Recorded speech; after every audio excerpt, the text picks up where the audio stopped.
छात्रों, आज हम अलंकृत पुस्तक का 6 चैप्टर पढ़ेंगे जिसका नाम है क्रियापदम। किसी काम का करना या होना क्रिया कहा जाता है। ठीक है छात्रों, वाक्य रचना के लिए कर्ता के साथ क्रिया की भी आवश्यकता होती है। संस्कृत में क्रियापद को धातु कहते हैं। नित्य प्रयोग में आने वाली कुछ क्रियाएं यानी कि धातुएं पढ़ते हैं इस प्रकार से। तो पठ धातु है, पठ धातु का अर्थ होता है पढ़ना, और क्रिया ती प्रत्यय लग जाएगा। पठ धातु में ती प्रत्यय लग जाएगा तो क्या बनेगा? पठति। नेक्स्ट है खेल धातु है। खेल धातु का अर्थ होता है खेलना। इसमें भी खेल धातु में ती प्रत्यय लग जाएगा तो खेलति क्रिया बन जाएगी। लिख धातु है। लिख धातु का अर्थ है लिखना। लिख धातु में ती प्रत्यय लग जाएगा तो लिखति हो जाएगा। धाव धातु है। धाव धातु का अर्थ होता है दौड़ना, और इसमें भी ती प्रत्यय लगेगा तो धाव धातु के अंत में ती प्रत्यय लग जाएगा तो इसमें हो जाएगा धावती। क्रिया हो जाएगी हमारी धावती। यानी प्रथम पुरुष के एक वचन में ती प्रत्यय लगता है। सभी धातुओं में ती प्रत्यय लग जाता है तो लिखति, धावति, पठति, लिखति, वदति, खादति, पश्यति, इस प्रकार से क्रियाएं बन जाती हैं। आगे है वद धातु। वद धातु का अर्थ होता है बोलना, और वद धातु की क्रिया है वदति। खाद धातु है। खाद धातु का अर्थ है खाना और क्रिया है खादति। दृश धातु है। दृश धातु का अर्थ होता है देखना, और इसके ये परिवर्तनशील धातु है जो कि इसमें पश्य की तरह रूप चलते हैं। पश्यति। दृश्य का अर्थ होता है देखना और इसकी क्रिया चलती है पश्य की तरह पश्यति। कूज धातु है। कूज धातु का अर्थ होता है चहचहाना, यानी कि जब चिड़ियाएं बोलती हैं तो उनको चहचहाना कहते हैं। ठीक है, तो इसकी धातु होती है कूज। कूज का अर्थ होता है चहचहाना और उसकी क्रिया होती है कूजति। नम धातु है। नम धातु का अर्थ है नमस्कार करना और क्रिया है नमति। पत धातु है। पत धातु का अर्थ है गिरना और इसकी क्रिया है पतति। पच धातु है। पच धातु का अर्थ है पकाना और क्रिया है पचति। गम धातु है। गम धातु का अर्थ है जाना, और इसकी भी ये भी परिवर्तनशील धातु है। इनके भी बदलते हैं, यानी कि रूप बदल कर चलते हैं। तो गम के गच की तरह रूप चलते हैं तो इसमें गमति नहीं होगा, गच्छति होगा। गच्छ धातु है। ठीक है, गम धातु का अर्थ होता है जाना और इसके रूप चलते हैं गच्छति की तरह, गच्छति। चल धातु है। चल धातु का अर्थ होता है चलना और चल धातु की क्रिया है चलति। रक्ष धातु है। रक्ष धातु का अर्थ होता है रक्षा करना और इसकी क्रिया है रक्षति। भष धातु है। भष धातु का अर्थ होता है भौंकना और भष धातु की क्रिया है भषति। पा धातु है। पा धातु का अर्थ होता है पीना और यह भी परिवर्तनशील धातु है तो इसके पिब की तरह रूप चलेंगे तो इसकी क्रिया होगी पिबति। तो आगे विशेष देखते हैं।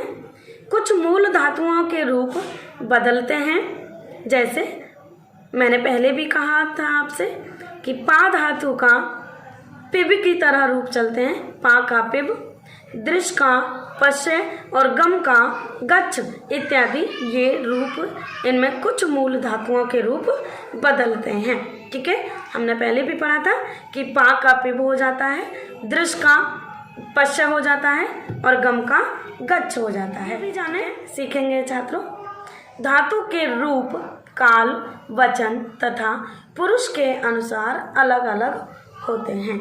ठीक है छात्रों, धातु के रूप काल, वचन तथा पुरुष के अनुसार अलग अलग होते हैं।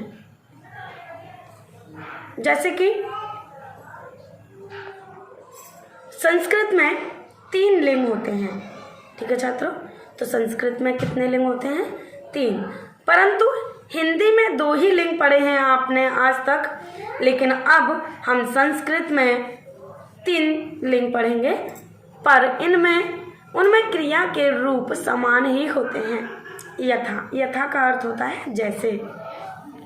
पुल्लिंग, स्त्रीलिंग, नपुंसक लिंग। ठीक है छात्रों, तो हमारे 3 लिंग हैं, पुल्लिंग, स्त्रीलिंग, नपुंसक लिंग। में घटः, घटः पतति। घटः पुल्लिंग शब्द है, घटः पतति। स्त्रीलिंग बालिका पतति, यानी घटः पतति। घटः का अर्थ होता है घड़ा, पतति का अर्थ होता है गिरता है। ठीक है छात्रों, बालिका, बालिका का अर्थ होता है लड़की, पतति का अर्थ होता है गिरना, लड़की गिरती है। पत्रम पतति, पत्रम का अर्थ होता है पत्ता, पतति का अर्थ होता है पत्ता, पतति का अर्थ होता है गिरना। तो पत्रम पतति, पत्ता गिरता है। अश्वः शब्द जो है पुल्लिंग है, रमा स्त्रीलिंग है और दादिमम नपुंसकलिंग है। अश्वः का अर्थ होता है घोड़ा, अस्ति का अर्थ होता है। अश्वः अस्ति, घोड़ा है। रमा अस्ति, रमा है।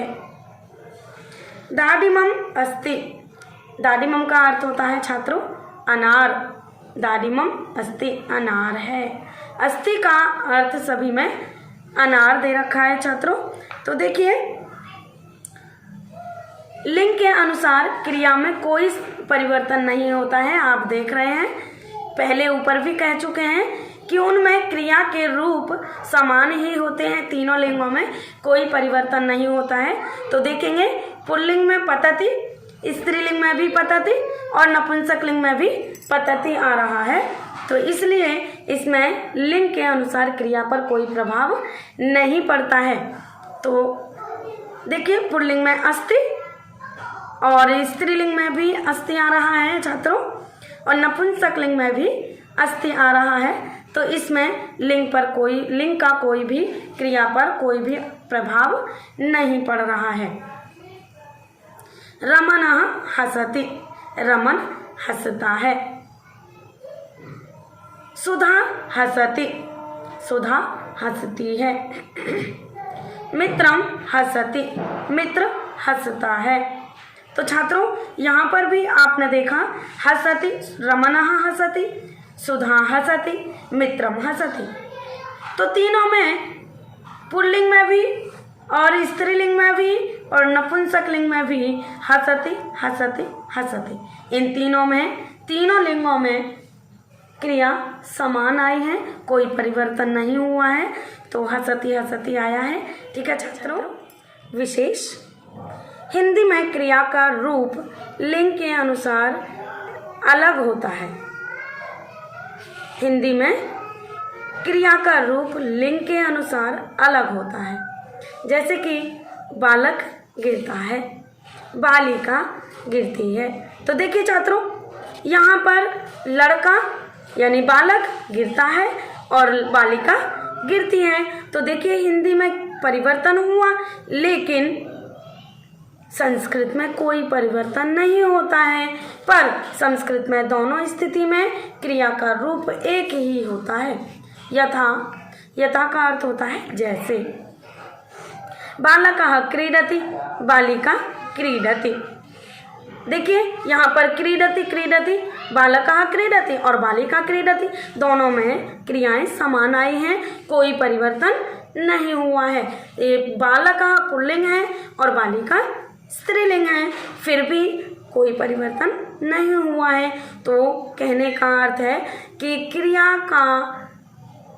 क्रिया में हिंदी में अंतर आ जाता है, लेकिन संस्कृत में कोई प्रभाव नहीं पड़ता है। ठीक है, हिंदी में क्रिया का रूप लिंग के अनुसार अलग हो जाता है, परंतु संस्कृत में दोनों स्थिति में स्त्रीलिंग हो या पुल्लिंग हो या नपुंसकलिंग हो, क्रिया का रूप वही रहता है, एक जैसा रहता है। ठीक है छात्रों, ये भी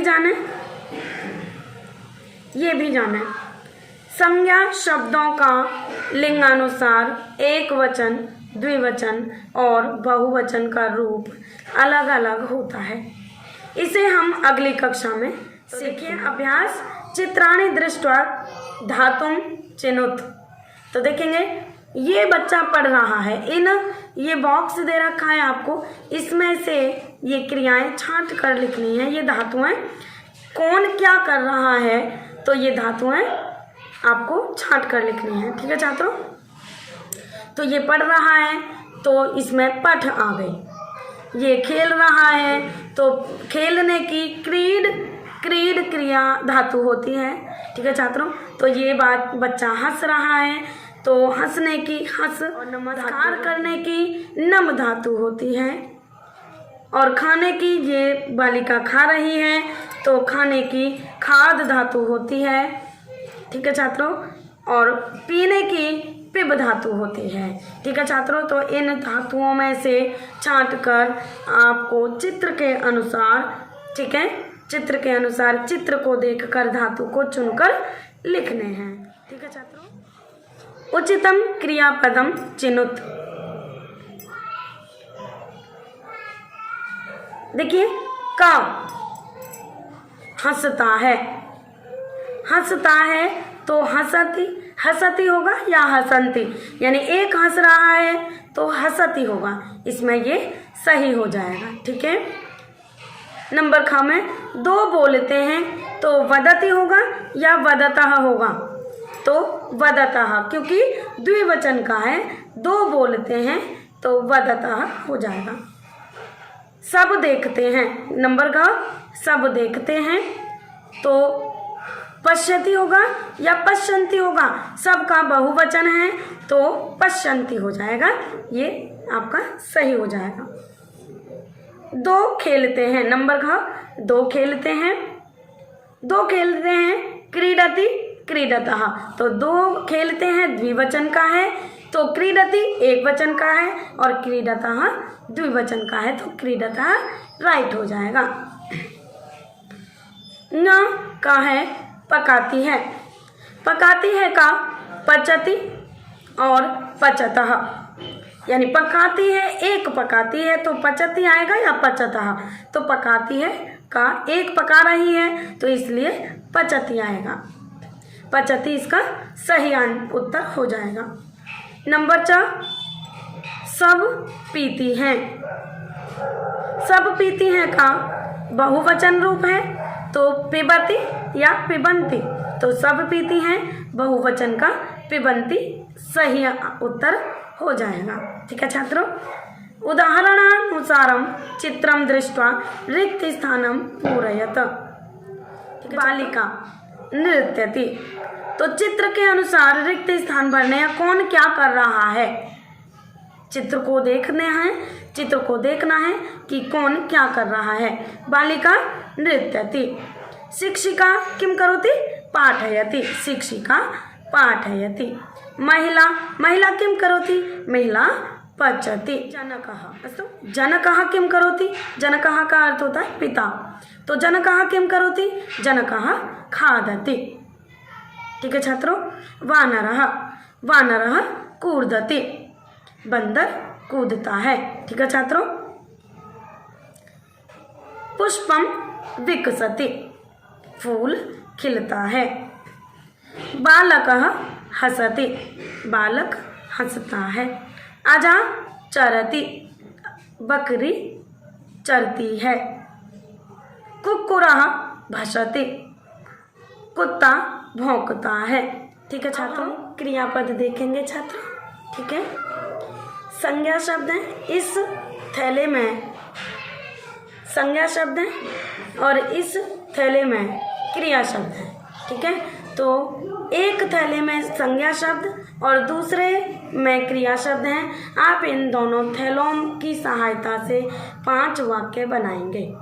ठीक है छात्रों, तो देखिए हम बना नंबर का चटका कूजति, चटका यहाँ से ले लिया और कूजति यहाँ से ले लिया, तो चटका कूजति।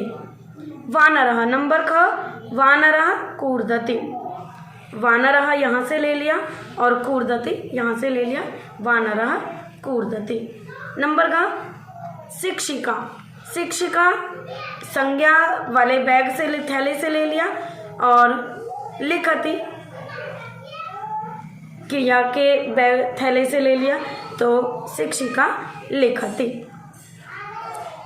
नंबर घ सिंहः गर्जति, सिंहः यहाँ से ले लिया और गर्जति यहाँ से ले लिया, सिंहः गर्जति। नंबर ङ छात्रा पठति, नंबर च अम्बा पचति, यानी माता पकाती हैं। अम्बा का अर्थ होता है माता। अजा चरति, अजा का अर्थ होता है छात्रों बकरी। और यहाँ चटका का अर्थ होता है चटका कूजति, चिड़िया कूजती है। वानरः कूर्दति, बंदर कूदता है। शिक्षिका लिखति, शिक्षिका लिखती है। सिंहः गर्जति, शेर गरजता है या दहाड़ता है। छात्रा पठति, छात्रा पढ़ती है। अम्बा पचति, माता पकाती है। अजा चरति, बकरी चरती है। नमस्कार छात्रों, आज हमने षष्ठ पाठ पढ़ा। ठीक है, धन्यवाद।